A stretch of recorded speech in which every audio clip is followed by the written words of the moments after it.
welcome to another bright branding Tuesday with Tinoda. Now, last week we were talking about how to grow your personal brand on LinkedIn, and we spoke about brand authenticity. So this week is a bit different because my team felt like they needed to put me on the spot.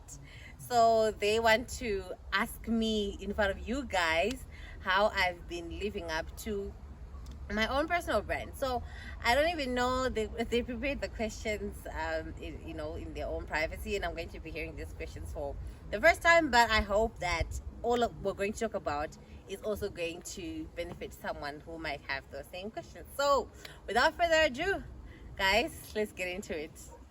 So, Tinoda, Yes. tell us what's unique about your brand, because your industry, there are certain norms and expectations of your industry, and what have you done to actually be unique and have a unique selling point?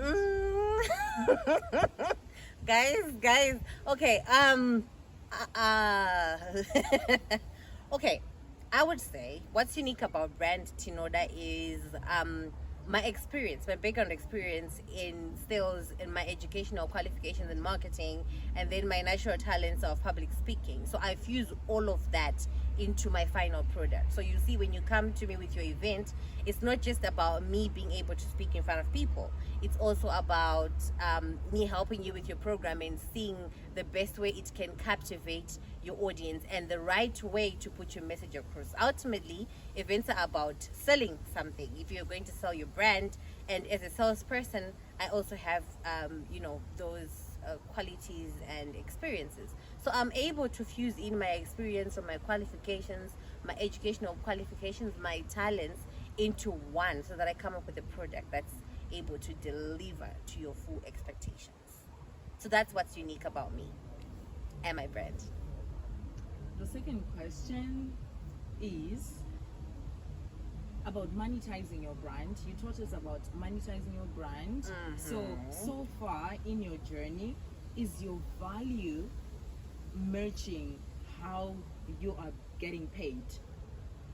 Are you getting paid for your skills and stuff? And can you actually safely say this is according to the value that I'm bringing to people? Okay. Well, yeah, it's not that straightforward. Okay. I do believe that at the moment my charges are according to the value that I am bringing, but I do feel that as an individual I can do more in terms of adding the value to my value chain of services and be able to get more. So I don't think that I have fully exploited my potential to the extent that I get the maximum value or give the maximum value and get it back in terms of monetary terms. But I do believe that I still have potential to do more. So for now, with what I'm doing, yes, I have been giving value, and I feel like my charges equate to that. If I've been getting that, not really, to be honest. Well, because of a whole lot of other things, the economic situation. Okay, now I'm lying, but yeah. If I think when you get to that point where you can charge an amount and people won't have to look at how much you're charging, they just want to get you to deliver that service, that's when you actually would have built up your brand to that level. And I'm not yet there, but I'm getting there. Okay. So you said something about personality tests. So you now know your personality, right?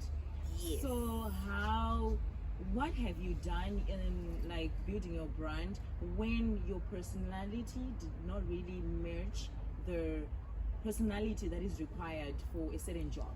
Because sometimes it clashes like that. So Yes. how do you actually work on that, or fake it until you make it or something? I don't know. How did you do that? I do not believe in faking it until I make it.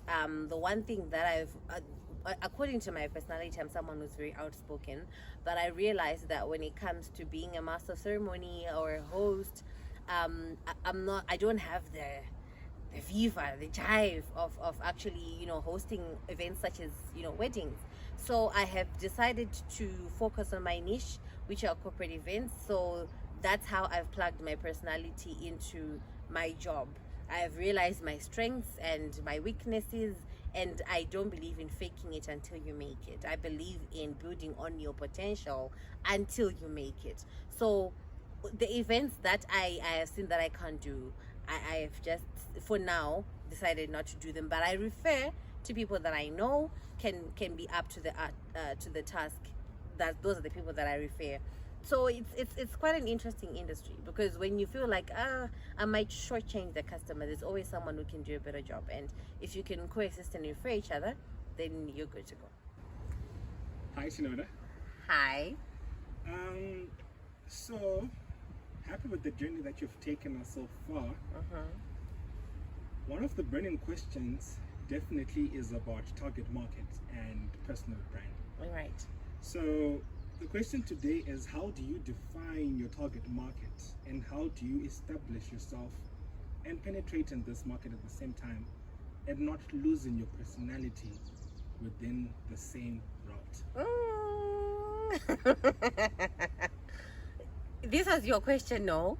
Because you just want to make life hard and difficult. Anyways, it's fine. Okay, first part of the question was, how do I define my target market? I look at my abilities and my unique selling point. So in this case, I'm a corporate master of ceremonies.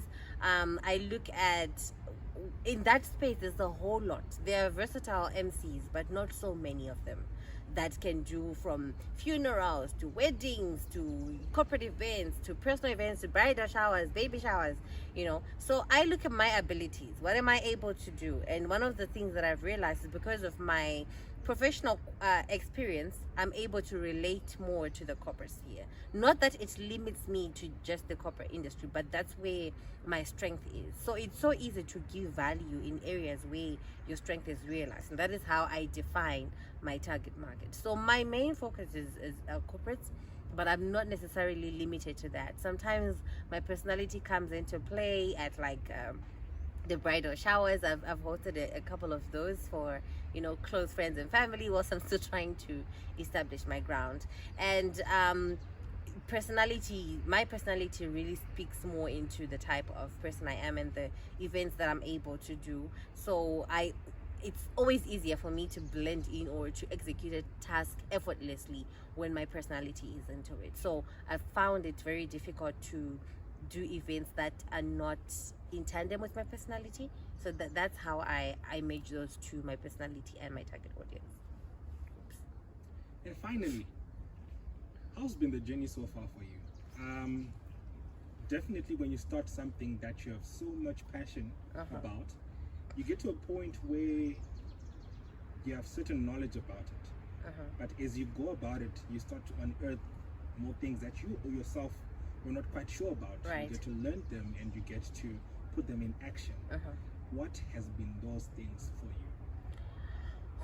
you? So for me, it was mostly initially about public speaking, right? And when I did my first event, it was a very high profile event, and it was I remember I did rehearsals with Maimba, and it was so difficult, because then he would be like, no, I want you to give me this, I want you to give me that, and sometimes I'll be like, what are you talking about? Like, I thought I did so well. So I realized that with being a master of ceremony, it's not just about being eloquent, it's not about being able to talk. It's also about getting the knowledge. So reading more about your client, reading more about the topic that is being discussed. If it's about inflation, economic, growth and all of that, even if it's out of your line of expertise. It could be something in microbiology, something in women's or men's health, and then you're asked to MC. So you have to be able to learn fast, to adapt quickly, and to do your research and be as knowledgeable as possible. That's one thing I didn't know that I learned when I started delving into it. So it makes it easier for you to be able to kickstart the conversation, especially if you're moderating a panel. If you don't know about the topic, then you definitely cannot ask any questions. You definitely cannot contribute to the discussion. So that's one thing I have learned about the process. And the fact that also when you're in the same industry with people, it doesn't, even if you're competing, there is more power in collaborating than in competition. So I have learned a lot from the people that are before me. I could mention them all, I think Mayimba, Ruveneko, Becky, Godfrey, they've really helped shape, you know, my growth up to now. And some of the things that I apply now are some of the things I observe from how they do events as well. So yeah, that's what I've learned so far. Thank you, Tinoda.